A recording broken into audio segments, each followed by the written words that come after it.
5 દિવસ પહેલા રાત્રિના કોઈ અસામાજિક તત્વો દ્વારા બગસરાણી મેડિકલ કોલેજની બારી પર મરાયા હતા પથ્થરો। બગસરાણી મેડિકલ કોલેજના વિદ્યાર્થીનીઓના વાલીઓ દ્વારા હોબાળો કરાયો હતો। અસામાજિક તત્વોના ત્રાસથી મેડિકલની સ્ટુડન્ટોમાં ભયનો માહોલ ફેલાયો છે। 5 દિવસ પહેલા રાત્રિના કોઈ અસામાજિક તત્વો દ્વારા મેડિકલ કોલેજની બારીઓ પર પથ્થર માર્યા હતા। રાત્રિના 112માં જાણ કરાતા પોલીસે તપાસ કરી હતી। મેડિકલમાં અભ્યાસ કરતી 34 સ્ટુડન્ટમાં ભયનું વાતાવરણ ફેલાયું છે। દીકરીઓએ વાલીઓને જાણ કરતા વાલીઓ મેડિકલ કોલેજે પહોંચ્યા હતા। મેડિકલના પ્રિન્સિપાલ સહિતના અધિકારીઓને વાલીઓએ ઉગ્ર રજૂઆત કરી હતી। મેડિકલ કોલેજમાં મહેકમ ન હોય અને મેડિકલ કોલેજ ફરતે બાઉન્ડ્રી ન હોવાથી વિદ્યાર્થીનીઓમાં ભય ફેલાયો છે। વોચમેન કે અન્ય સ્ટાફ ન હોય ત્યારે કોલેજ સંચાલકો 9 થી 5ની જવાબદારી બાદ જવાબદારી સ્વીકારતા ન હોવાની વાલીઓએ ફરિયાદ કરી છે। મારું નામ ઉન્નતિ મોરી છે। હું કોડીનાથથી આવું છું। અમારી હોસ્ટેલની અંદર પથ્થરમારો છે, પછી બાઇકનો અવાજ છે, અગાસી ઉપર છે, કોઈનો ચાલવાનો અવાજ છે વગેરે થયું છે। 1 વીકથી વાત છે, અત્યાર સુધી કોઈ એક્શન નથી લેવાની અને એવું કહે છે કે વડોદરાની અંદર સ્કૂલ આવે છે તો એની અંદર સ્કૂલ આવે છે તો હોસ્ટેલે આવે જ છે ને, તો હોસ્ટેલની જવાબદારી અત્યારે કોની છે એ અમને અત્યારે કોઈ સ્પેસિફિક કહેતું નથી। બરાબર છે, પ્રિન્સિપલને કહે તો આગળ જાઓ, અધિક્ષકને તો અધિક્ષકને એમ કહે કે પ્રિન્સિપલને મળો, એવો અત્યાર સુધીનો આ મુદ્દો છે। અત્યાર સુધી 1 વીક થયું, અમને કોઈ નિરાકરણ મળ્યો નથી ને હજી પણ વાલી સહિત બધા હેરાન થાય છે, તોય પણ હજી અમારી જવાબદારી લેવા માટે કોઈ તૈયાર નથી। પ્રિન્સિપલ એવું કહે છે કે અમારી અંદર ટ્યુટર આવે છે, તો હોસ્ટેલ છે તો એની અંદર કંઈક આવતું હોય ને, હોસ્ટેલ એ લોકો ચલાવે છે તો કોકની અંદર તો હોસ્ટેલ આવતી હશે ને, તો એનો ક્યાં કોઈ પાસે આન્સર નથી। એનો આન્સર માટે અત્યારે અમે બધા એકઠા થયા છે।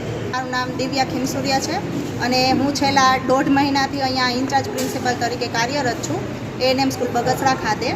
હવે જે લાસ્ટ સોમવારની વાત થઈ છે કે આવારા તત્વો દ્વારા જે આતંક મચાવવામાં આવેલો હતો, ત્યાર પછી બીજા દિવસની વાત કરીએ તો ત્યારે અમે એફઆરઆઈ કરેલી હતી અને એફઆરઆઈ દ્વારા અમે હોમગાર્ડ અને સિક્યોરિટી માટેની રજૂઆત કરેલી છે અને સ્ટુડન્ટ્સને જે બીક ને ગભરાટ હતી એના કારણે મેં નિર્ણય લઈ અને એ લોકોને ઘરે મોકલ્યા હતા।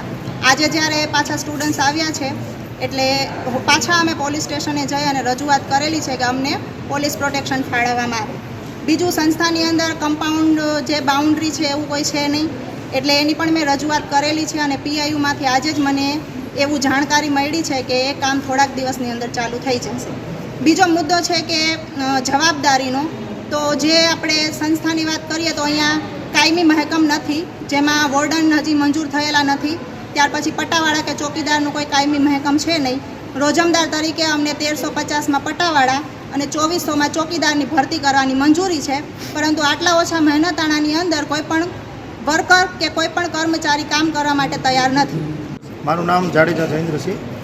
અમે અત્યારે અહીંયા જે કોલેજ છે નર્સિંગ કોલેજ, તેમાં અમારી દીકરીઓ ભણે છે, 34 જેવી દીકરીઓ છે અત્યારે અહીંયા, અને તેમની ઉપર રાત્રે 20 તારીખે રાત્રે સોમવારને હુમલો થયેલો, પથ્થરમારો થયેલો હોસ્ટેલ ઉપર, અને દીકરીઓને સવારે બધાને રજા આપી દીધી અને બધા ઘરે વહી આવ્યા।